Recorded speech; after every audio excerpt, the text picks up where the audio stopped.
What's up everybody, I'm Sendai Mike, I'm a mixing engineer, I work with vocalists, and today we're going to talk about overcoming writer's block, or creative blocks in general, in the music creation process. It's the nature of the work. We run up against creative blockages all the time. We can't stay inspired all the time, it's tough.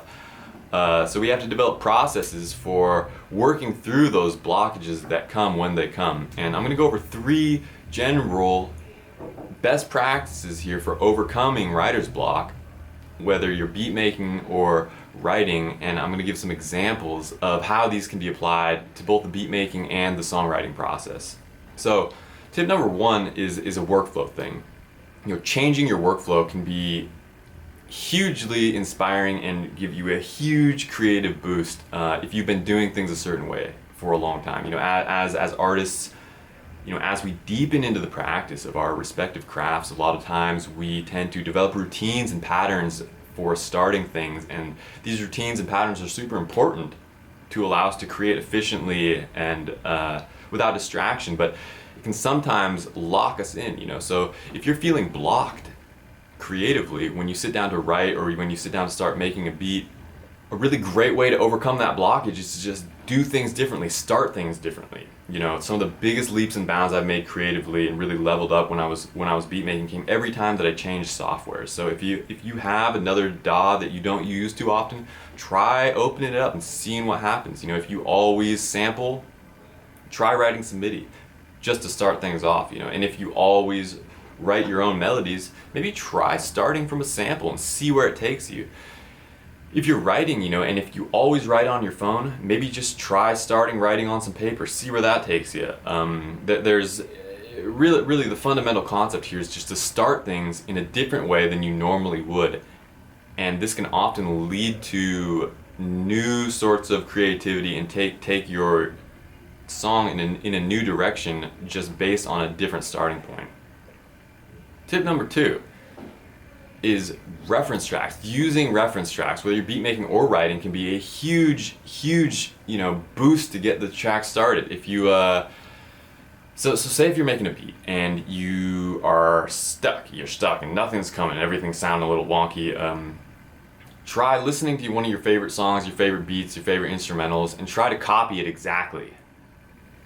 And I almost guarantee you'll find that as you get started in trying to copy this beat, leave yourself open to the possibility of things changing.